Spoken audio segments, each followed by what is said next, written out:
Hello, maayong buntag sa inyong tanan. In this lecture video, we will try to understand the views and beliefs and culture of North American or Indian American people as well as their practice, and we will try to integrate the relevance of ethnohistory in nursing and healthcare. So when it comes to caring for Native American and physical or psychological crisis, the nurse needs to remember several seemingly unrelated facts. First, the non-westernized native North American belief about disease is not necessarily based on symptoms, but rather it is attributed to intrusive objects, so loss, spirit intrusion, breach of taboo, or sorcery. Disease may also be attributed to natural or supernatural causes. Second, the native North American may embrace an organized, usually Christian religion and still be a member of a particular Native North American tribe and Native American religion. Native North American also balance modern theories of disease with long-standing tribal beliefs or customs. Therefore, during an illness, and particularly hospitalization, Native North American may ask to see a priest or a minister as well as a tribal medicine man or curandero. Visits from these persons will likely to be spiritually supportive, although the form of the support may vary greatly. The spiritual basis for much of Native North American belief and action is symbolized by the number 4. This number is seen in the extended hand, which means life, unity, equality, and eternity.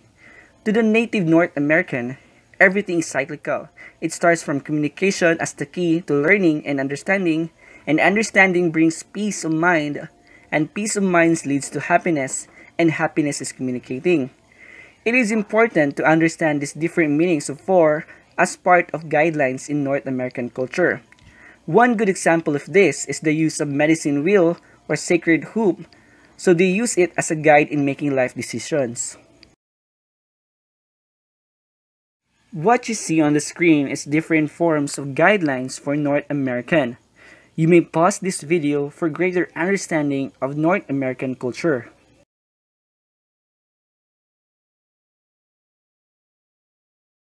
Here are also other examples.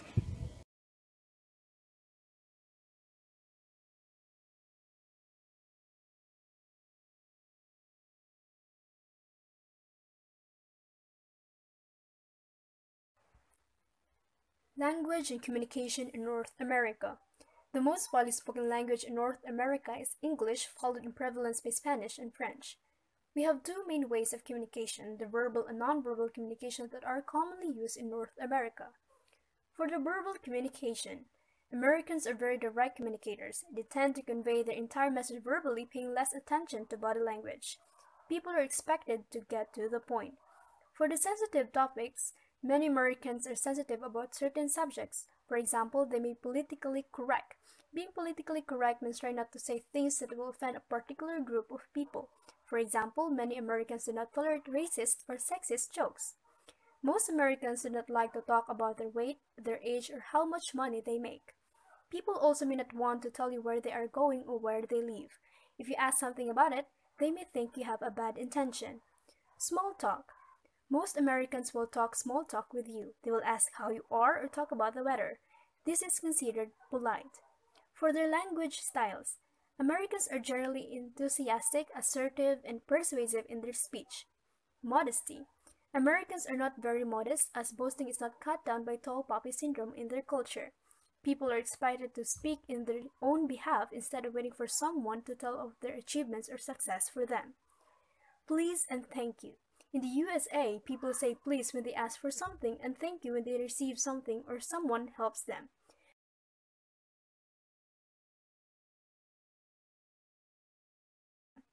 Americans tend to thank others even for little things. Raised voices. Americans may speak at higher volumes in public spaces, however, they generally do not appreciate loud or emotional outbursts. Silence. In North America, they tend to view silence as problematic.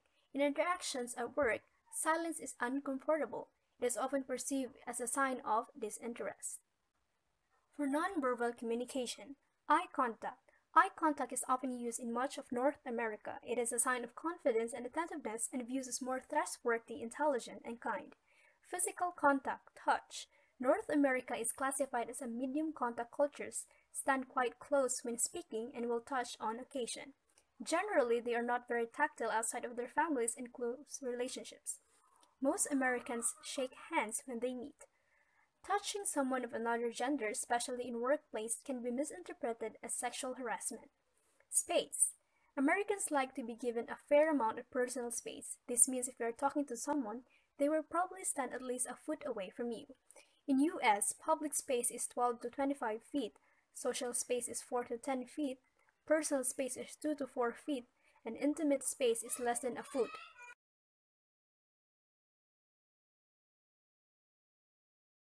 The average comfortable distances among North Americans are shown in the following table.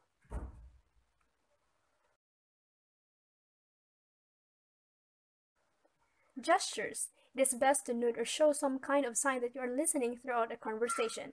Body language is culture specific. The same body postures or gestures can have different meanings in different cultures. Here are the usual gestures used in North America and its different meanings in different cultures. Postures. If you stand up straight, people tend to give you more respect. Smiling. Americans smile a lot to be polite and to show that everything is okay. When you meet someone new, they expect you to smile at them. Arguments.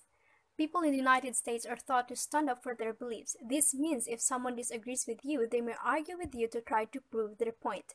This can be very uncomfortable if you come from a culture that values saving face. Americans argue not out of anger or to fight, but to show you why they believe they are correct. Arguing is generally accepted as part of the conversation unless you are speaking very loudly or using bad, rude language. Humor in communication. One part of the communication that can be very hard when you are adjusting to a new culture is humor. In the traditional area of America, humor is thought of as generic practice or folk care practice to alleviate stress, as well as to temporarily or permanently heal worries or sadness. Jokes. Many Americans like to tell jokes. Sometimes jokes can be funny, sometimes it can be offensive, especially when the topic is about race or gender. Race relations in America are taken extremely seriously. Satire. Freedom of speech is protected by the United States Constitution. Because of this, the American media can make jokes about things that people in other countries may not joke about. Pranks. Some Americans like to trick each other. In America, there is a holiday called April Fool's Day. Cultural use of space. In North American corporate offices, for instance, the boss is usually physically isolated in a very separate private room. This tends to minimize his or her personal contact with ordinary workers. It is in contrast with typical Japanese offices where the boss desk is at the end of the row of pushed-together desks used by the subordinate employees. This maximizes interaction with them. Cultural use of time. North America, especially in the US, they are particular with time. In North America, if you have business meetings scheduled, the time you should arrive largely depends on the power relationship between you and the who you are meeting. Family. The average American family has classically been understood as a nuclear family with extended family living separately. Individualism influences many American family dynamics. There is a pervading culture idea that you are what you make of yourself and who you choose to be. Therefore, people are expected to be self-reliant and personally responsible for their choices.